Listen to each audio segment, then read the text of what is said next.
El pañuelo de seda se sentía frío y absurdamente suave bajo mis dedos. Era el último toque, el pequeño lujo que me había permitido para nuestro viaje soñado a España.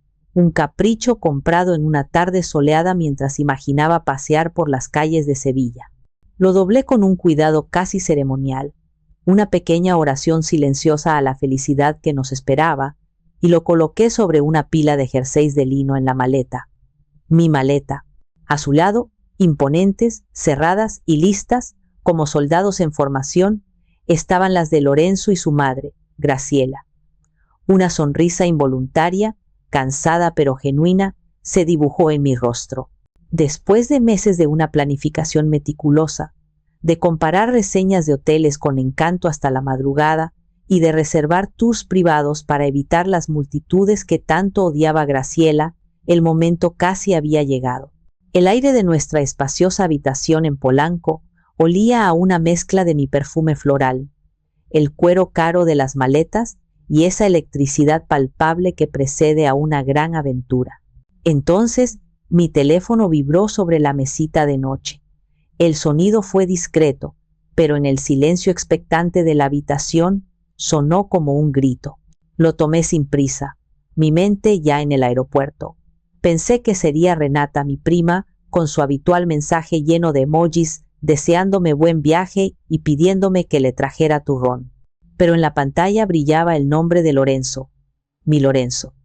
Estaba en el piso de abajo, supuestamente confirmando por última vez con el servicio de transporte ejecutivo. Mi corazón dio un vuelco tonto y feliz. Siempre era así con él.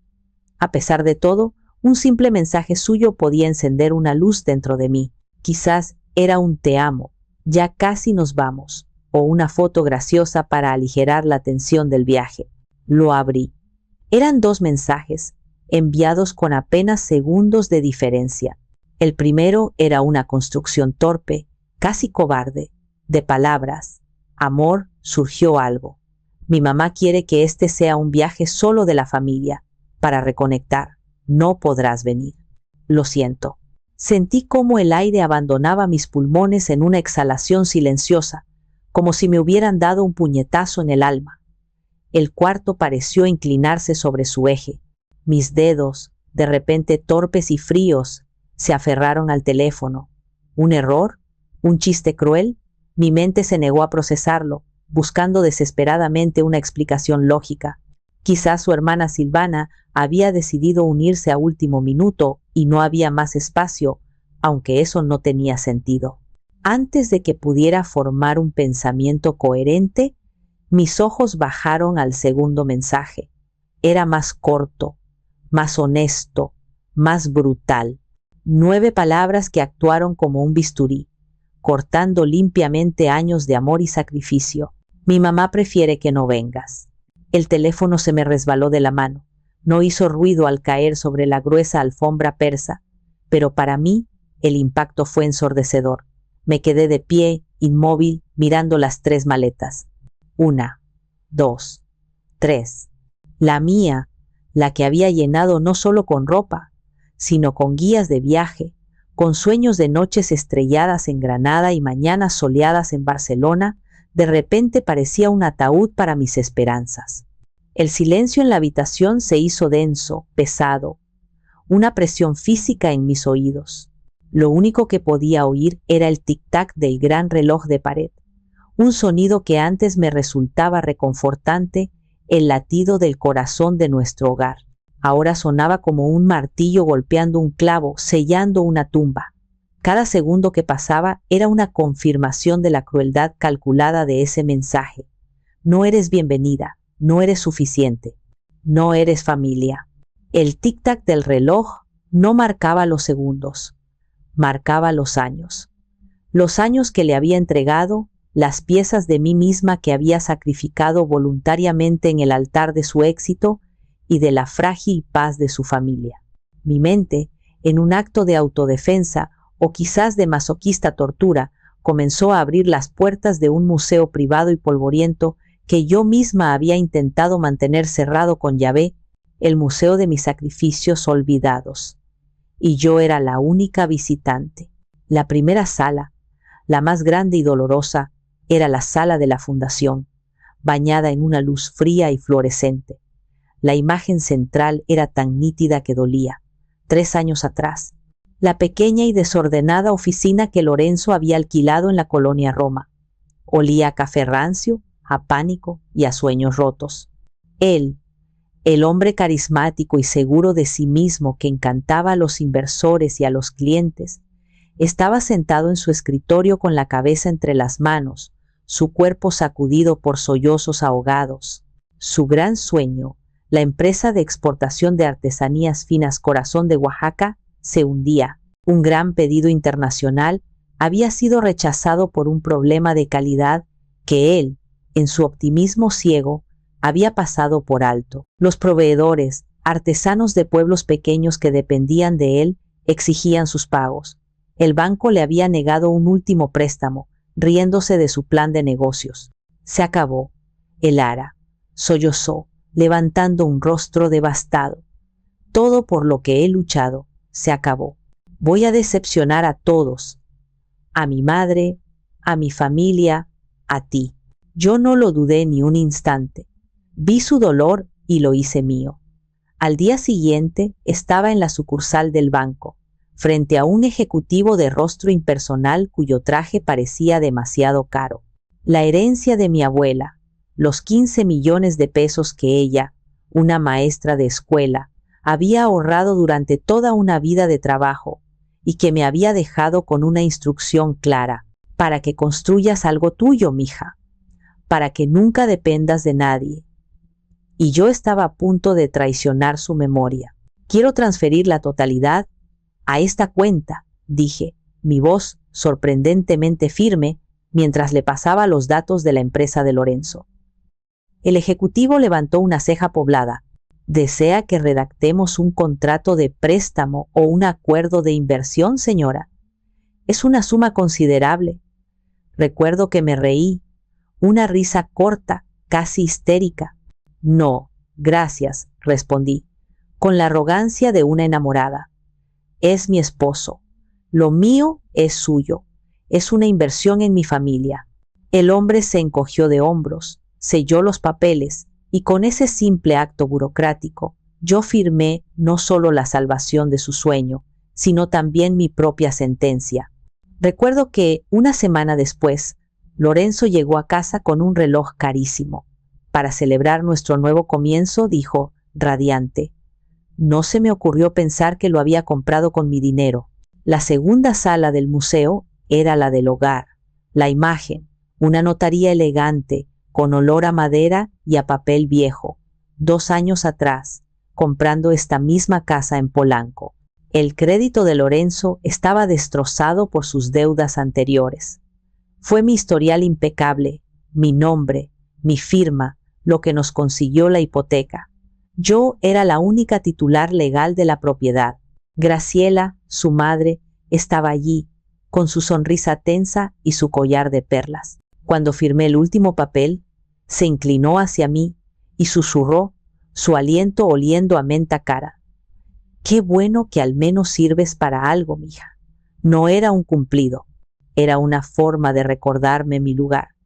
Un instrumento útil, pero siempre una extraña. Lorenzo, a mi lado, solo sonrió y me apretó la mano, ajeno o indiferente al veneno en las palabras de su madre.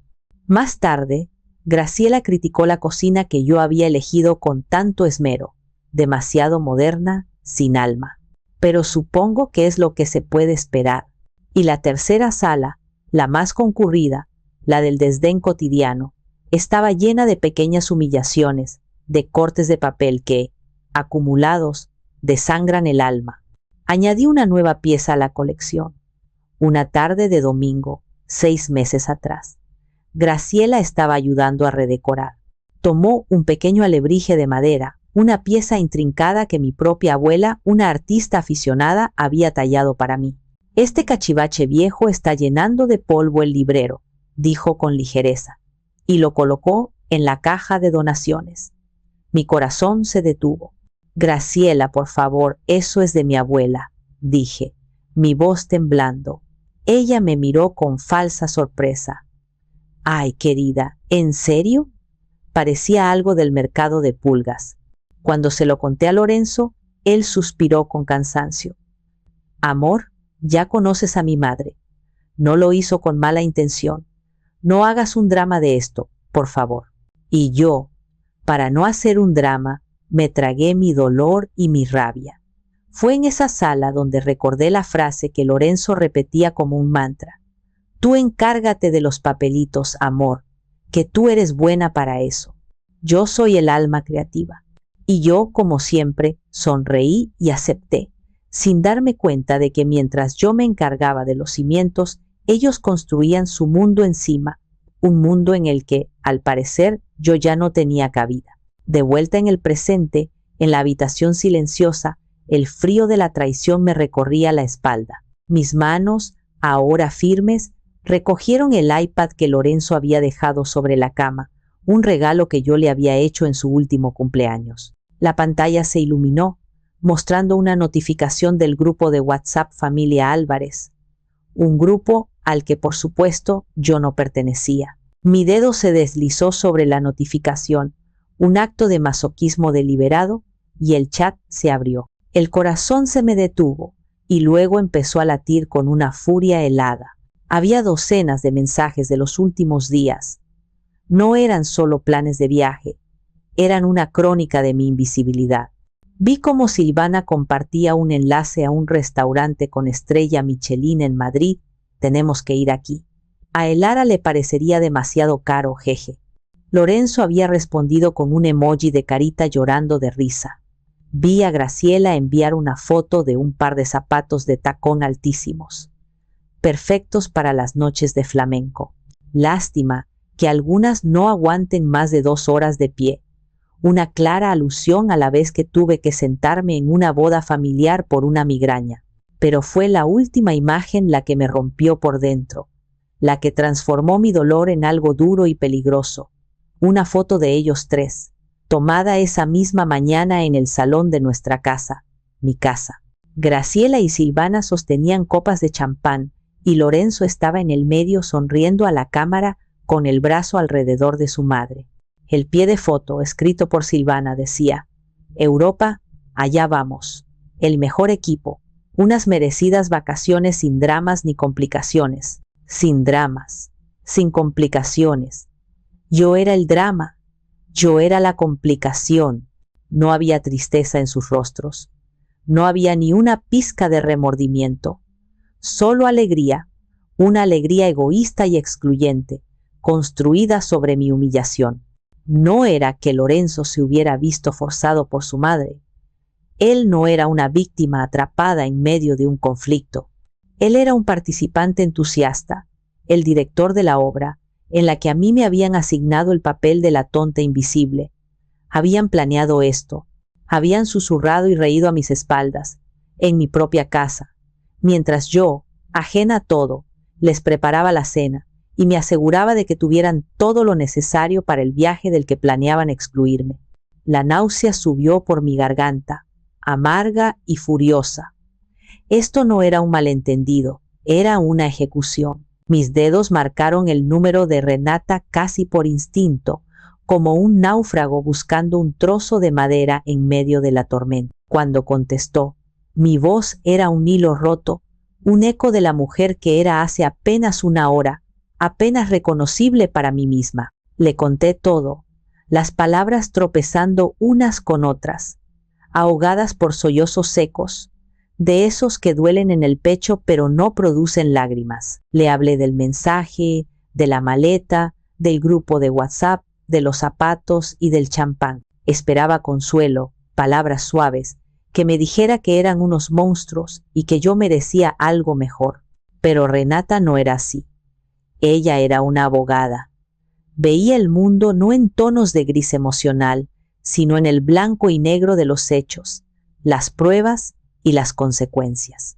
Dejó que me desahogara, y cuando el torrente de palabras se convirtió en un silencio tembloroso, su voz sonó al otro lado de la línea, no suave, sino afilada como el acero. Elara, respira, dijo. Respira hondo.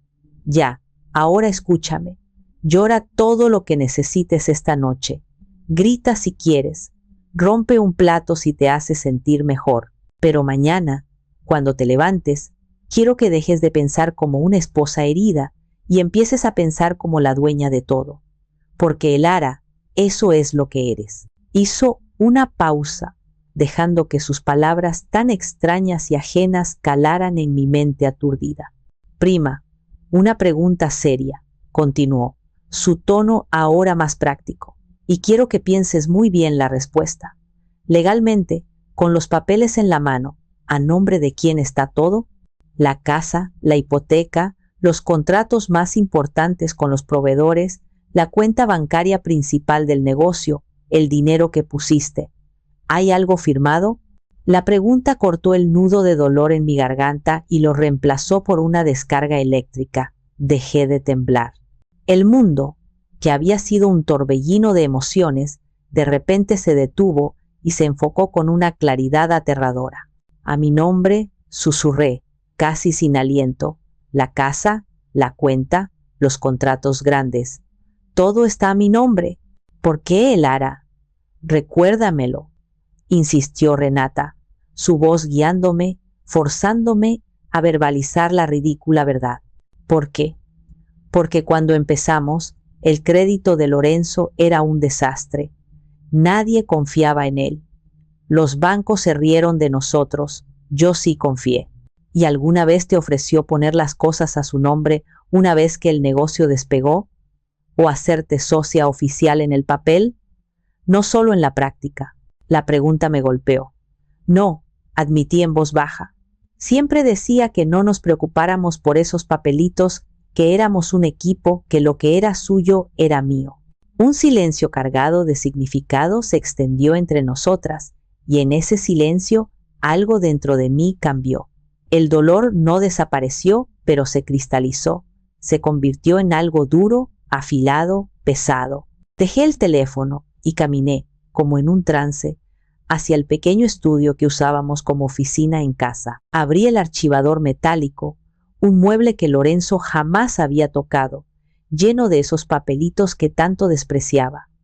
Mis manos, que antes temblaban, ahora se movían con una precisión metódica. Saqué las carpetas, la escritura de la casa, el acta constitutiva de la empresa, donde yo figuraba como socia capitalista mayoritaria y apoderada legal, los contratos con los artesanos de Oaxaca y los compradores en Europa, todos con mi firma como aval. Estaba todo allí, en blanco y negro.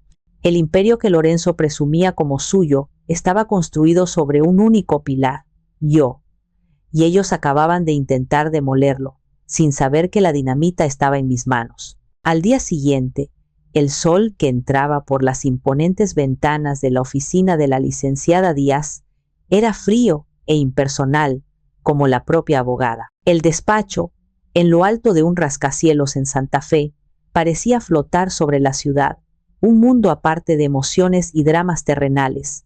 Renata me había conseguido la cita. La licenciada Díaz era una mujer de unos 50 años, con el pelo recogido en un moño severo y unas gafas de diseño que no ocultaban la agudeza de su mirada. No era el tipo de persona que ofrecía pañuelos o palabras de consuelo. Ofrecía estrategias y facturaba por horas. Era exactamente lo que necesitaba. Desplegué los documentos sobre la enorme mesa de caoba pulida.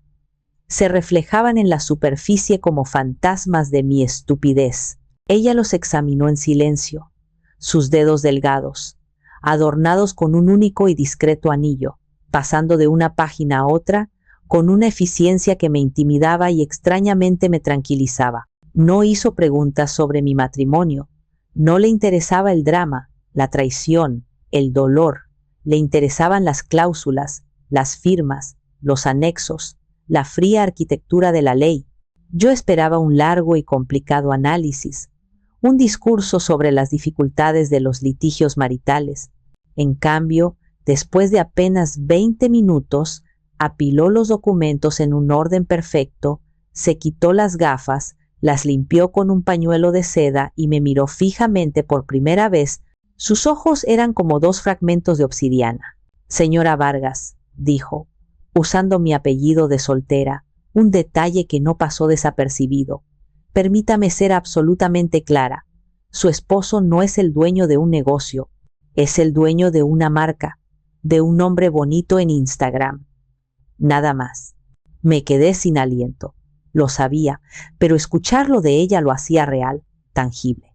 La estructura operativa, continuó, señalando una de las carpetas con un gesto elegante, los activos, el flujo de efectivo, los contratos con clientes clave y proveedores indispensables, las líneas de crédito y, lo más importante, las garantías bancarias. Todo está vinculado a usted, a su nombre y a su historial crediticio. Usted no es la esposa del dueño. Usted es el banco. Usted es los cimientos.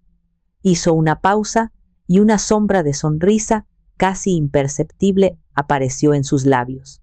Y, legalmente, usted puede demoler el edificio cuando quiera. Sentí un vértigo, una extraña mezcla de terror y un poder embriagador que nunca antes había sentido. Era una verdad que había sabido pero nunca había querido ver. Yo tenía el control, siempre lo había tenido. Simplemente había elegido cederlo cada día, por amor, por comodidad, por miedo al conflicto. ¿Qué quiere hacer?, preguntó la licenciada Díaz, su tono puramente profesional, como un cirujano preguntando qué órgano extirpar. Miré por la ventana. La Ciudad de México se movía a un ritmo frenético, un monstruo de concreto y vida, ajeno a la implosión de mi pequeño universo. Pensé en el mensaje de Lorenzo, en la sonrisa de Graciela, en mi maleta deshecha en el suelo de mi habitación.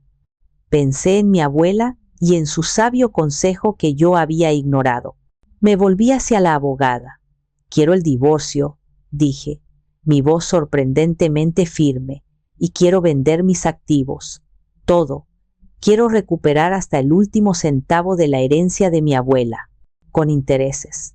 Quiero que cuando el señor Álvarez regrese de sus vacaciones familiares, no tenga nada a lo que volver. La licenciada Díaz asintió lentamente una sola vez. Entendido, dijo, y tomó una libreta. Tengo algunos clientes que podrían estar muy interesados en una operación como esta, silenciosa, hostil y sobre todo rápida. Salí de esa oficina sintiéndome como otra persona. La Elara que lloraba en la alfombra había muerto allí dentro. En su lugar había nacido una arquitecta y estaba a punto de diseñar la demolición más espectacular que Lorenzo y su familia jamás hubieran imaginado. Esa noche, sin embargo, la armadura de resolución que había forjado en la gélida atmósfera de la oficina de la abogada comenzó a agrietarse. La casa, ahora vacía y silenciosa, se sentía inmensa, cada sombra un reproche. El silencio ya no era pacífico, era acusador. Cada rincón guardaba un recuerdo, un fantasma de la vida que había creído tener, una vida que ahora sabía que era una elaborada mentira. En la sala, recordé las noches en que nos acurrucábamos en el sofá a ver películas, con sus pies fríos buscando los míos bajo la manta. En la cocina, el olor fantasma de los chilaquiles que le preparaba los domingos por la mañana, justo como a él le gustaban. Me senté en la oscuridad del salón, con solo la luz de la pantalla de mi teléfono iluminando mi rostro y las lágrimas que ahora sí corrían libremente por mis mejillas. Deslicé el dedo por nuestra galería de fotos, un viaje a través de una felicidad que ahora parecía fraudulenta.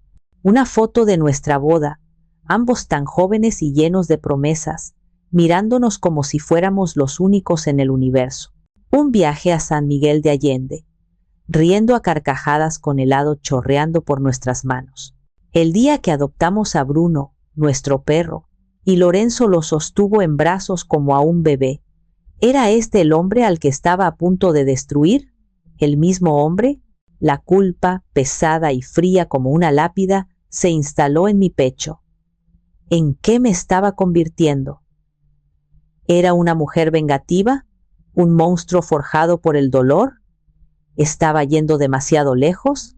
¿No había otra salida? Me imaginé confrontándolo, gritándole, llorando.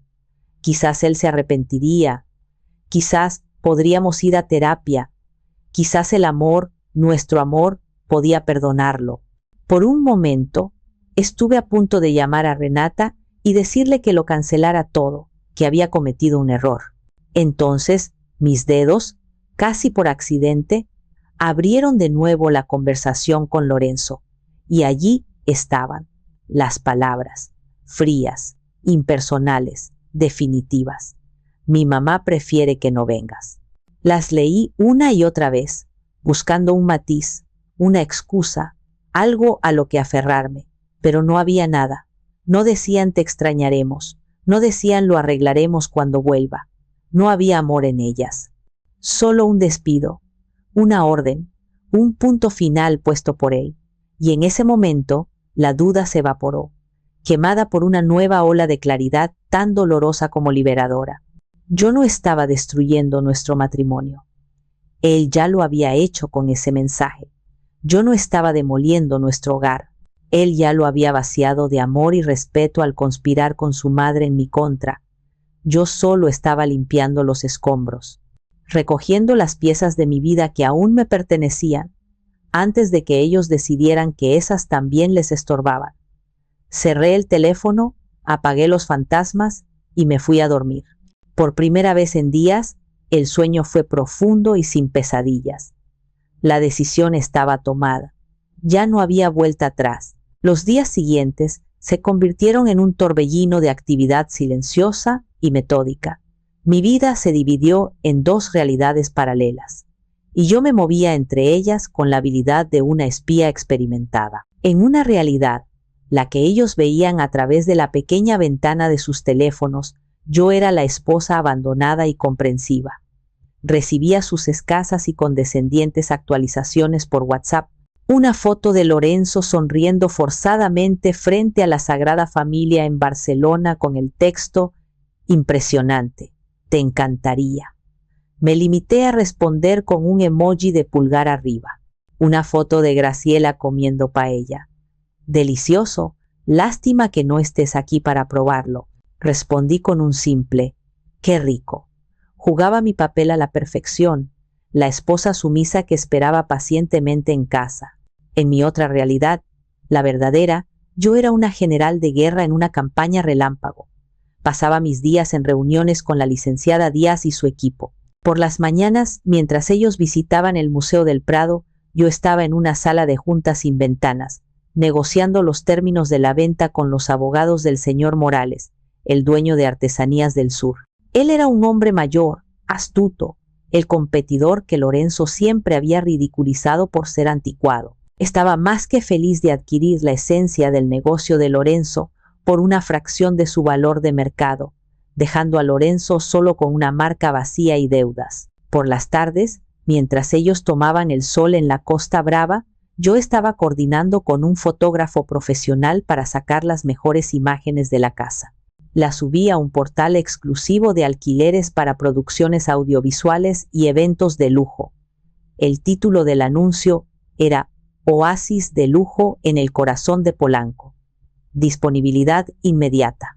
Antes de que el fotógrafo llegara, caminé por la casa y tomé un único objeto personal, un pequeño jarrón de cerámica que había comprado en nuestro primer viaje juntos a Oaxaca. Era todo lo que quería conservar de esa vida. Tuve que hacer una llamada a uno de los principales proveedores, un hombre acostumbrado a la labia y las promesas de Lorenzo. Habla Elara Vargas, de Corazón de Oaxaca, dije. ¿Elara quién? Respondió él, confundido. ¿La propietaria? Aclaré, mi voz sonando extraña pero firme en mis propios oídos. Por primera vez estaba ejerciendo mi autoridad y se sentía como respirar después de haber estado conteniendo el aliento durante años. Cada contrato firmado, cada correo enviado, cada llamada realizada, lo hacía con una calma glacial. No había odio, no había furia, solo un propósito claro y una eficiencia que me sorprendía a mí misma. Estaba desmantelando la vida que habíamos construido, pieza por pieza, con la misma dedicación con la que una vez la había ayudado a construir. Y ellos, a miles de kilómetros de distancia, bebiendo vino y comprando souvenirs, no sospechaban absolutamente nada. El quinto día de su viaje fue el día decisivo. El aire en la ciudad parecía cargado de una electricidad que solo yo podía sentir. Estaba sentada en la misma mesa de caoba en la oficina de la licenciada Díaz. Frente a mí estaba el contrato final para la venta de los activos operativos de Corazón de Oaxaca al señor Morales. Su firma ya estaba estampada, una rúbrica enérgica y anticuada. Solo faltaba la mía. Tomé la pluma que la abogada me ofrecía. Se sentía pesada en mi mano, como si contuviera el peso de los últimos 7 años de mi vida. Por un instante, la imagen de Lorenzo llorando en su oficina apareció en mi mente. El hombre al que había amado, al que había salvado de la ruina, al que había entregado mi futuro sin pedir nada a cambio. Y ahora, con un simple trazo, estaba a punto de despojarlo de todo lo que él creía haber construido.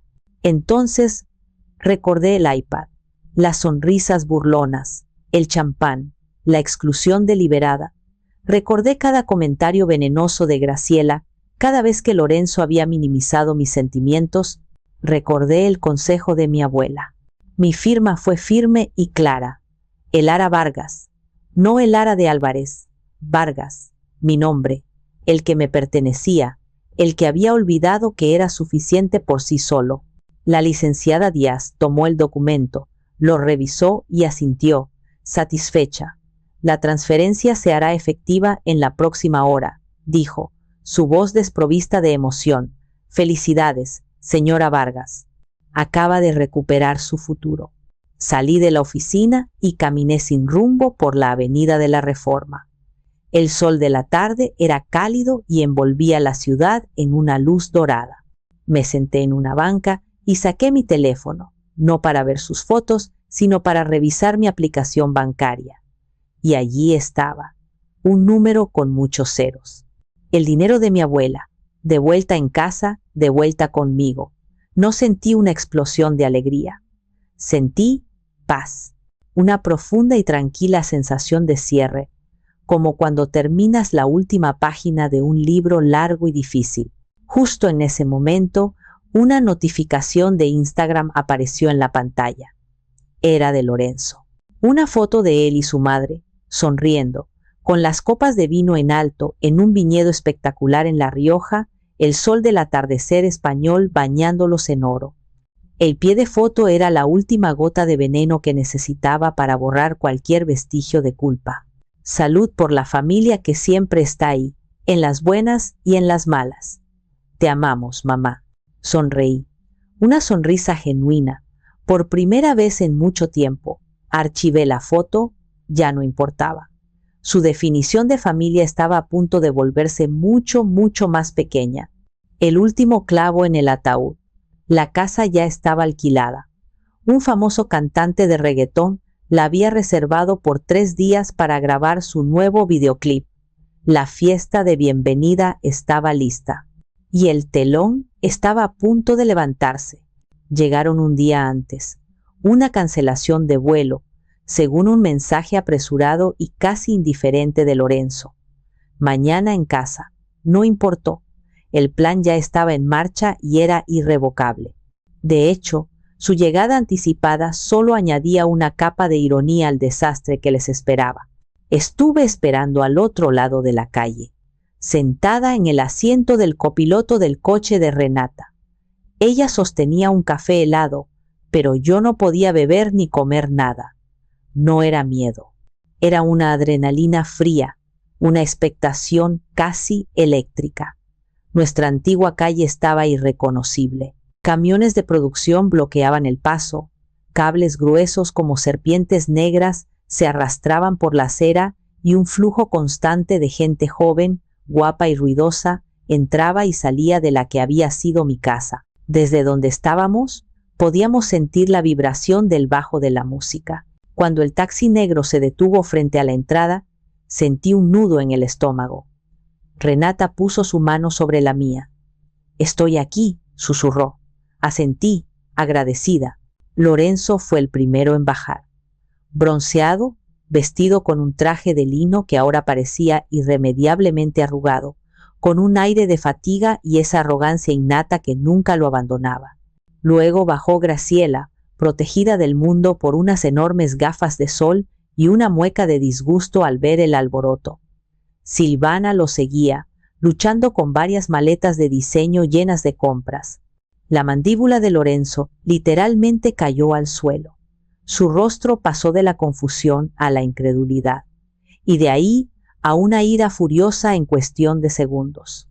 «¿Pero qué diablos es esto?», gritó, su voz casi ahogada por el ritmo pulsante del reggaetón que salía de las ventanas abiertas de la casa, su casa. Marchó hacia la entrada como un general furioso, apartando a un par de extras que fumaban en el porche.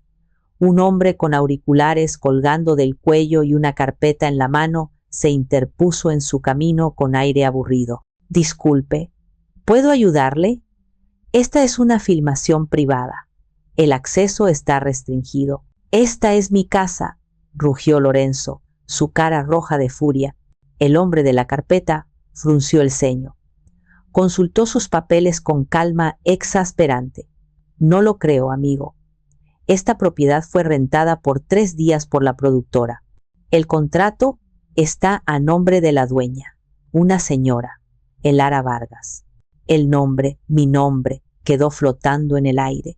Lorenzo se giró lentamente, sus ojos barriendo la calle, buscando hasta que me encontraron. Estaba de pie, tranquila, al borde de la acera. Renata estaba a mi lado, un pilar de apoyo silencioso. «Elara», dijo, su voz ahora un siseo peligroso, cargado de amenaza. «¿Qué significa esto? ¿Qué broma es esta?». Graciela corrió hacia mí, sus tacones repiqueteando en el asfalto. Se detuvo a 1 metro de distancia, como si temiera contaminarse. «¿Cómo te atreves a meter a esta gentuza en nuestro hogar? Siempre supe que no tenías clase. Esto es una vulgaridad». No levanté la voz. No grité. No necesitaba hacerlo. El poder ya no residía en el volumen, sino en los hechos.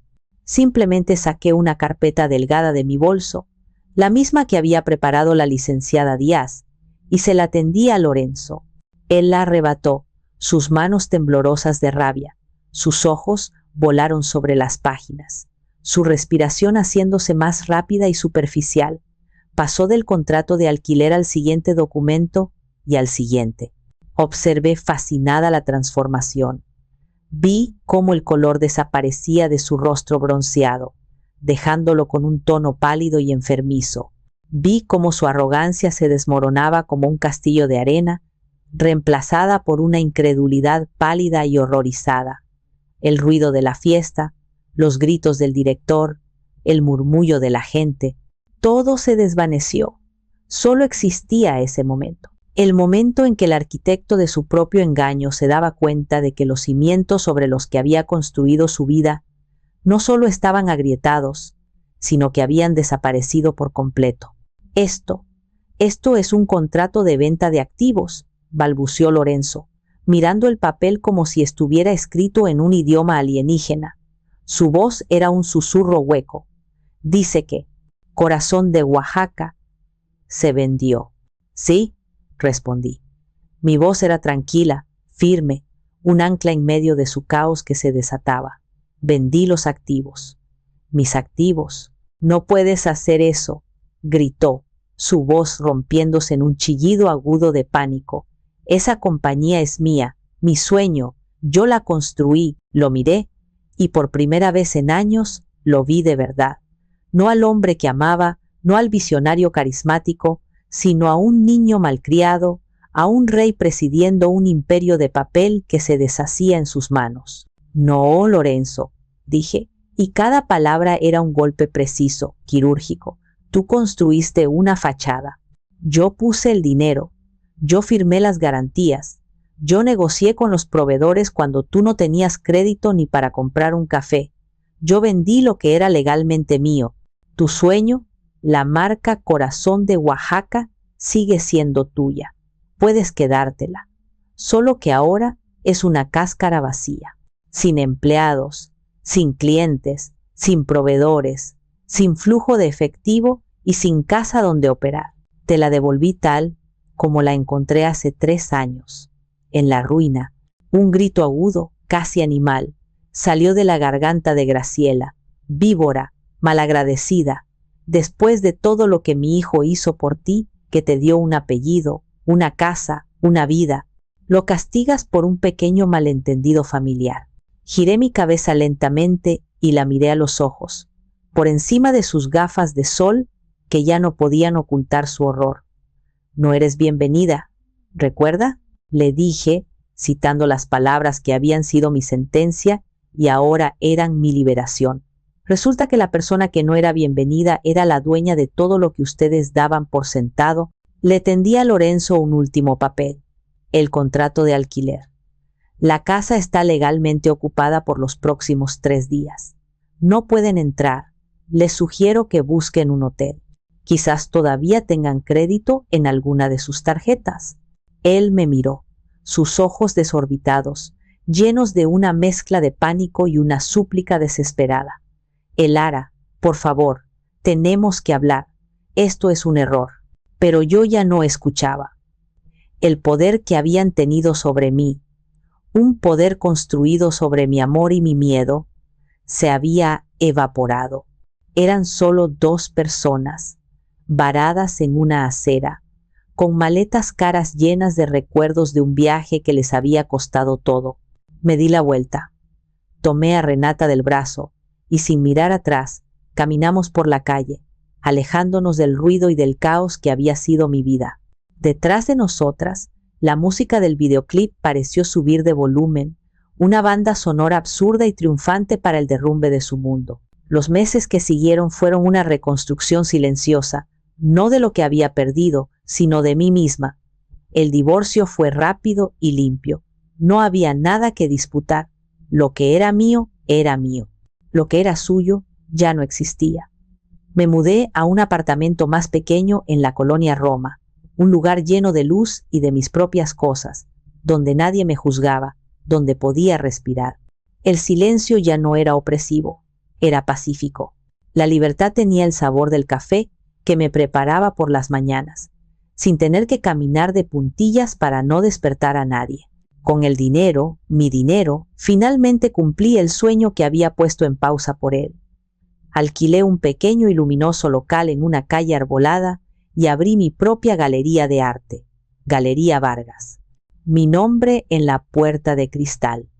Era un espacio dedicado a artistas emergentes, especialmente mujeres de Oaxaca, las mismas artesanas cuyo trabajo Lorenzo había comercializado, pero cuya esencia nunca había entendido realmente.